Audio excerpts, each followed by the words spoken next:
Bueno, pues ya terminó la reunión de la Reserva Federal de los Estados Unidos de 2 días y también ya terminó y se anunció la decisión de la Reserva Federal y lo más importante, pues el encuentro de Jerome Powell, el presidente de este Banco Central estadounidense, con la prensa.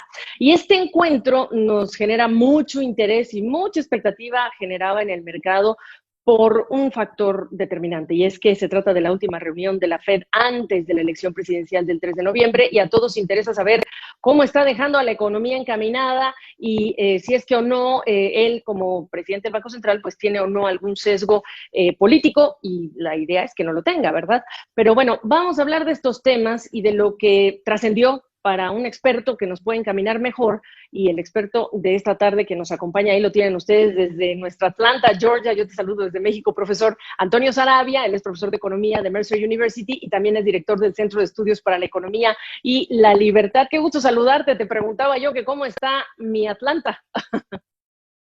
¿Qué tal, Gabriela? Mucho gusto estar contigo.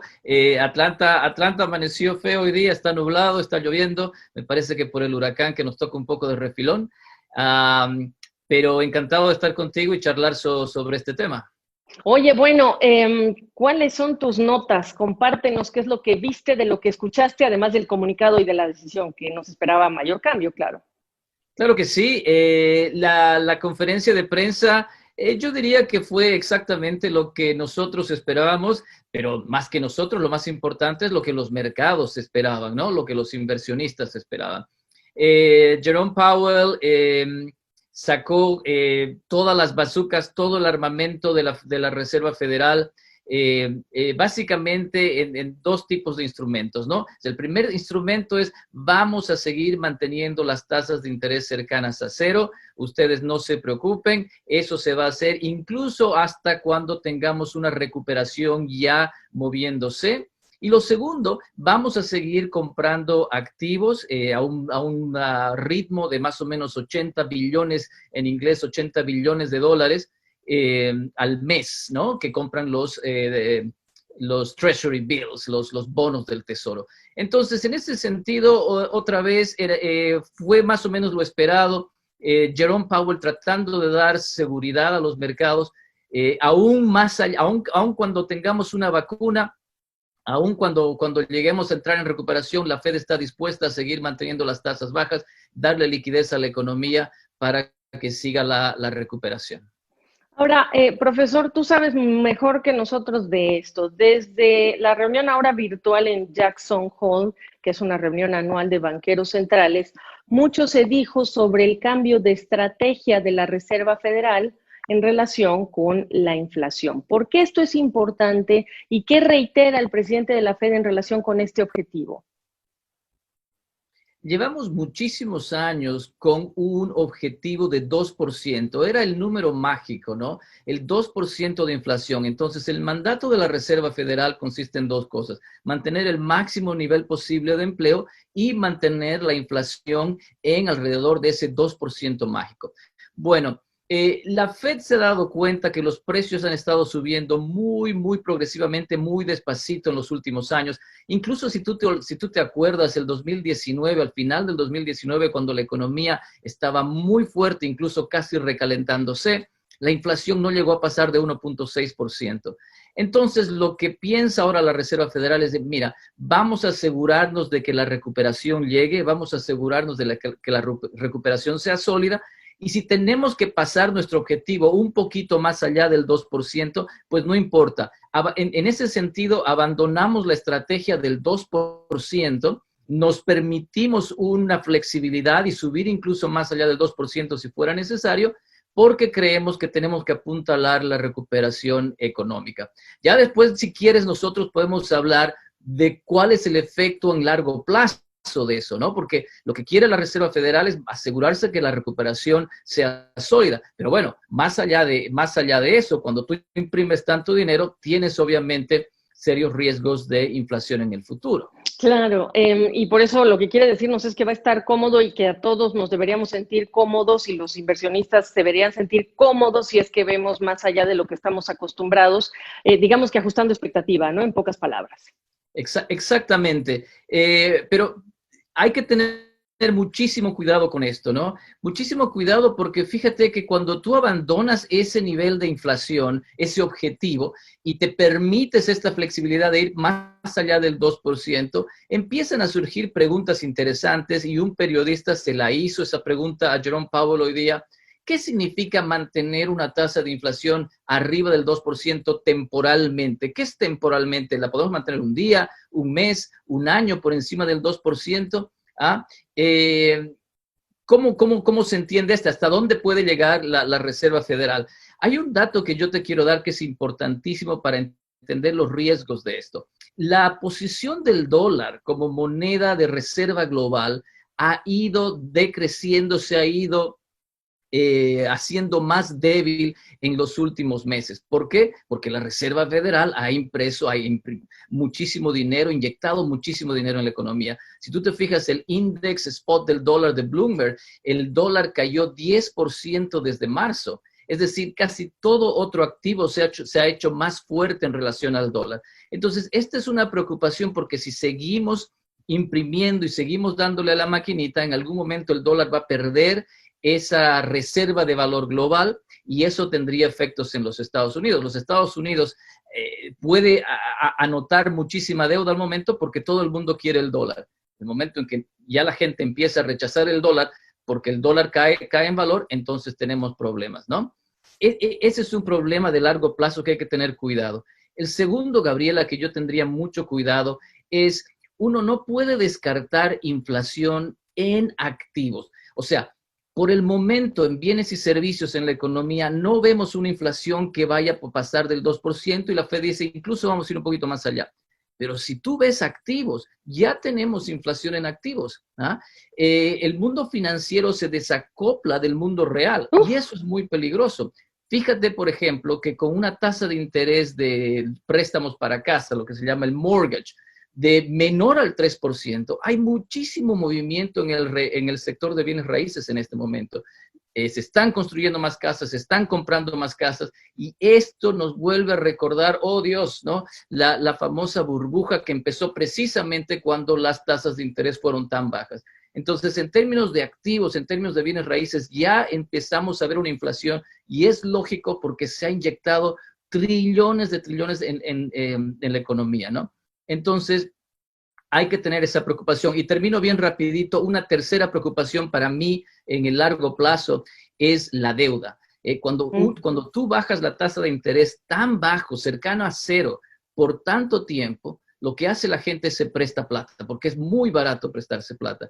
La deuda de las familias en Estados Unidos ya ha alcanzado 16 trillones, hablo en inglés siempre, 16 trillones de dólares.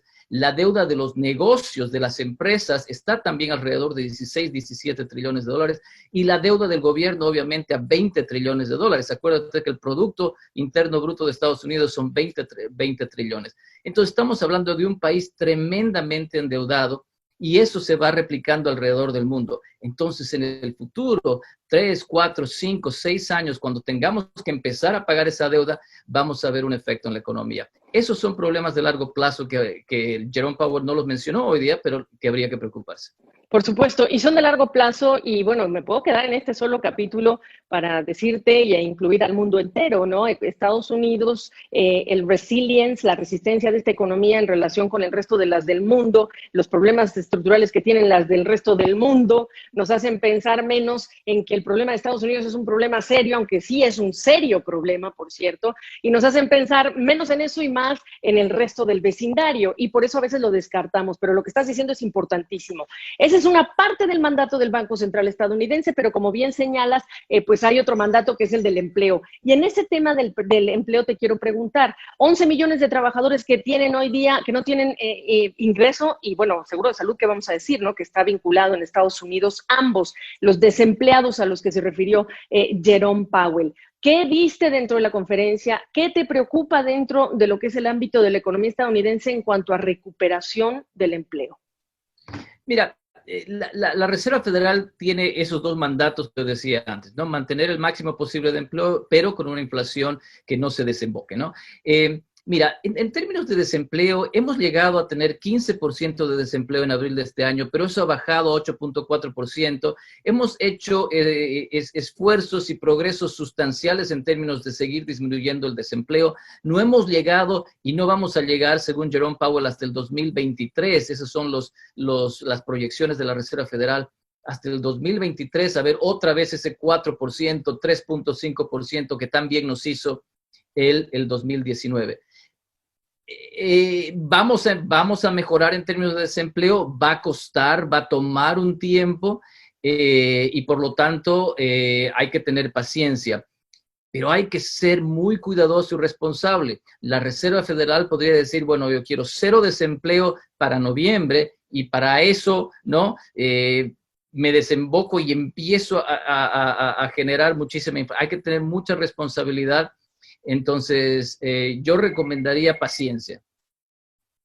Hay otro tema importantísimo que te quiero traer y dentro de ese tema importante que yo te quiero traer, pues está el asunto de la mano de la Reserva Federal en el mercado digamos, de activos financieros. La Reserva Federal ha comprado de todo, ha salido a comprar de todo y hay mucha preocupación ya que hablamos de riesgos y ahora nos volveremos a enfocar en la economía y la elección estadounidense, pero ya que estás hablando de estos riesgos, pues mucha gente dice ese Wall Street, Main Street que se ha dividido y que ha sido tan claro, ¿no? Las empresas clave hoy son las tecnológicas y Apple ya $2 billones y Amazon y Zoom y todas ellas, tú lo sabes, pues han generado este distanciamiento entre el Wall Street y el Main Street, la calle, los desempleados, y a la Reserva Federal se le está viendo como una corresponsable de ampliar estas brechas.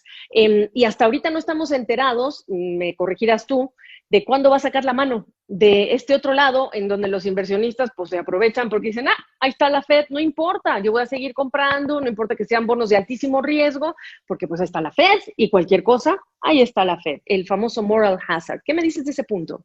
Sí, es muy importante.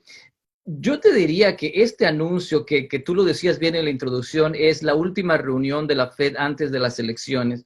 Yo creo que le ha venido muy bien al presidente Trump, porque esencialmente lo que Jerome Powell ha dicho es no se preocupen, aquí estamos nosotros, vamos a mantener la tasa de interés baja, incluso si llegamos a 2% más arriba de la inflación, nosotros estamos por detrás y eso le da confianza al mercado en el corto plazo. No hay que olvidarse todo lo que acabo de mencionar sobre el largo plazo.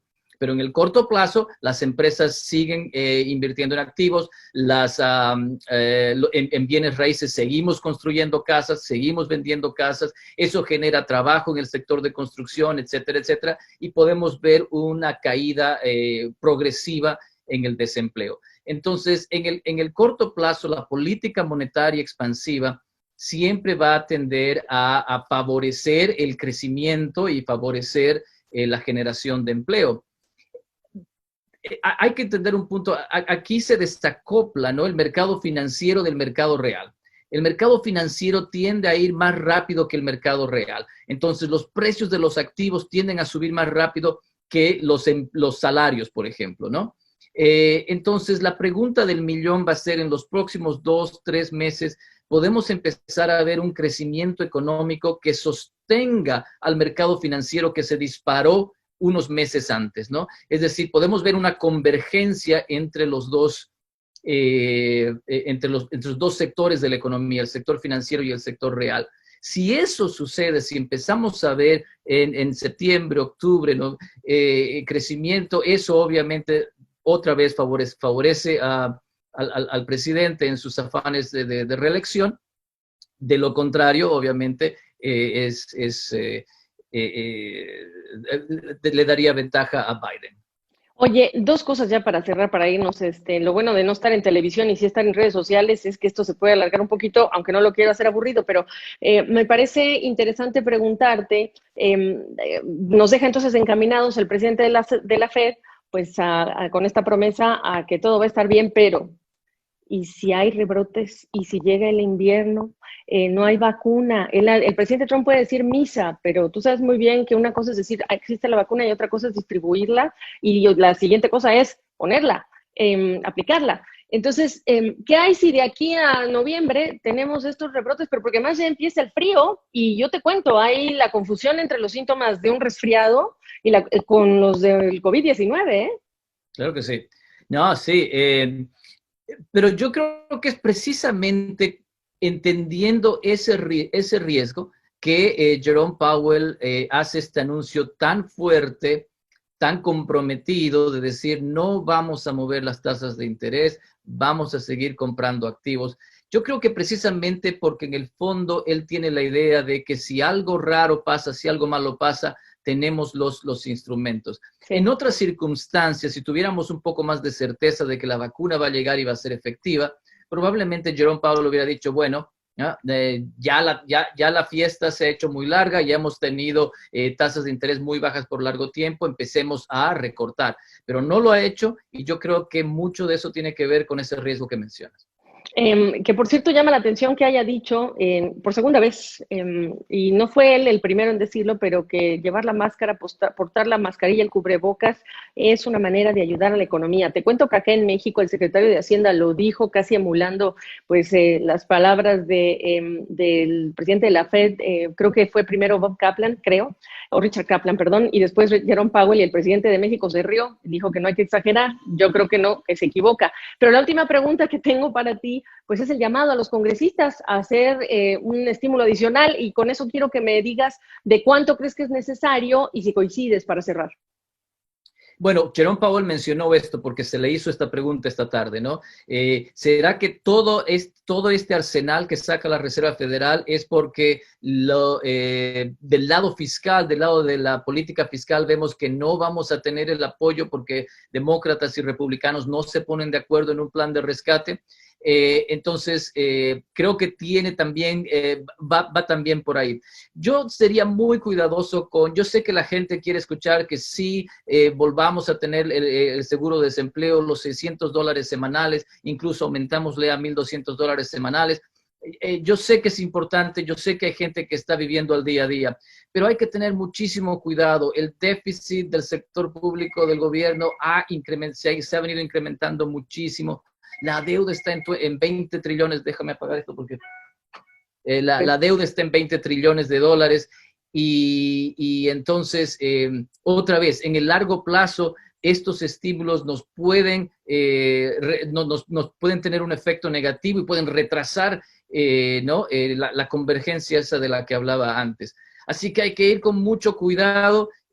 Probablemente yo no seguiría aumentando seguros de desempleo tan altos. Habría que ver una negociación entre demócratas y republicanos para ver qué se hace, pero con cuidado. Con cuidado, y quizá la parte más interesante es que como tú, profesor, pues pocos, pero hay que hablar de cuando llegue el momento de la verdad, ¿no? El sinceramiento, cuando ya no estemos inyectándole a nadie nada, que por leyes de oferta y demanda y del mercado va a sobrevivir, ¿no? Y quizá más temprano que tarde es bueno empezar a ver eso, esa realidad desnuda que puede ser muy cruda, pero que al final nos va a costar menos, es un poco lo que estás diciendo, ¿no? Exactamente, exactamente. Bueno, profesor, te agradezco mucho, qué gusto saludarte. Te voy a pedir y ya te voy a emplazar para que me platiques qué piensas entonces del plan de $5 billones de Joe Biden y hasta ahora lo que sabemos del plan de la Casa Blanca de Donald Trump en las próximas semanas. De momento te agradezco este análisis de la Fed antes de la elección estadounidense. Encantado, Gabriel, un placer.